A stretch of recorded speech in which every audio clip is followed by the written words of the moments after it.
We're talking about two fundamentally different ideas here. On one side, you've got what we can call a burning bush moment. Think of Moses in the Bible. It's this direct, totally unscripted, powerful encounter with the divine that just changes everything.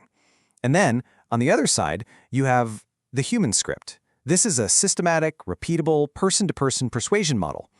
So the huge question becomes, how did we go from these world-altering divine encounters to modern techniques that, let's be honest, can sometimes feel more like a sales pitch? So what is going on in our heads here? Well, it turns out there are three really big psychological forces that can take a deeply private experience and turn it into a very public mission. We're talking about cognitive dissonance, the helper's high, and group identity. Okay, first up, cognitive dissonance. Now, this is that mental itch, that discomfort you feel when you hold a belief that's so profound to you, but it's really hard, if not impossible, to prove objectively. So, how do you scratch that itch? And you know what? There's a perfect example of this in action. Just listen to this quote from the Samaritan woman in the Gospel of John. She has this absolutely shocking private conversation. So, what's her next move? She literally runs and tells her entire village, "You have got to see this." See what she's doing? By bringing everyone else in, her very personal, subjective experience starts to become a public, objective fact. All right, the second driver is a really powerful one, what's known as the helper's high. I mean, we've all felt a version of this, right? It's that dopamine hit, that feel-good rush you get from successfully helping someone, and in this context, saving someone. It gives you a sense of moral identity. A person's social status can be directly tied to this fruitfulness. So yeah, it's a very powerful motivator. But here's the thing. This quote is a brilliant illustration of the danger of just chasing that high. I mean, Jesus himself had to step in and redirect his own followers, telling them, hey, don't get so caught up in your performance metrics. So picture this. His disciples come back just buzzing, totally on a high from all this newfound power they have. But Jesus immediately pivots them away from that. He stops them from focusing on the metric of their success. He's basically warning them, don't tie your spiritual identity to your performance, to your wins. And this is so crucial because it shows just how easily the whole process can become more about the messenger's ego and status and less about the other person's actual transformation. And that brings us to our third and final point, group identity. Sociologists have a term for this, boundary maintenance. Basically, the act of saving an outsider does something really important for the group. It reinforces your own status as an insider. It draws a really clear line in the sand, creating a solid us versus them dynamic that makes the group itself feel stronger and more defined. And wow, do we see this impulse in action with the disciple John. His comment right here just reveals so clearly how fast the mission can stop being about the message and start being about, well, policing the boundaries of the club.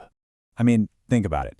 Their focus wasn't on the amazing thing that was happening, the miracle itself. No. It was all about who had the right to do it. They were literally trying to shut down an unauthorized success just to protect their own exclusive insider status. And what happens? Once again, Jesus has to step in and rebuke them, completely shattering that us versus them wall they were trying so hard to build. Okay, so let's shift gears a little bit. Let's see how all of this very human psychology crashes right into a central paradox at the very heart of Christian theology. And here it is, the big tension. On the one hand, you have Jesus saying that conversion is entirely an act of God. He says, no one can come to me unless the Father who sent me draws them. Totally God's doing. But then, on the other hand, you have the Apostle Paul talking about becoming all things to all people, so that, by all possible means, I might save some. I mean, that sounds like a ton of human effort is needed. So, which one is it? Who's in charge here? Well, theologically, this isn't really seen as a contradiction. It's more like two parallel truths that act as guardrails, you know? They protect you from falling into two really unhealthy extremes. The idea that the Father draws, that keeps you from mechanical evangelism, right? It saves you from the burnout of thinking it's all on your shoulders. But then, the command to go and save some, that keeps you from a passive hyper-sovereignty, which is basically the apathy of thinking, well, God's got it, so I don't have to do a thing. So how does all this theological tension actually play out on the ground, in the real world, with all these modern systematized methods for evangelism that have become so popular? And what's really striking when you look at them is how many of these popular methods map almost perfectly onto secular sales techniques. I mean, the way of the master feels a lot like a hard close, and the Roman road is completely process-driven, like a sales funnel.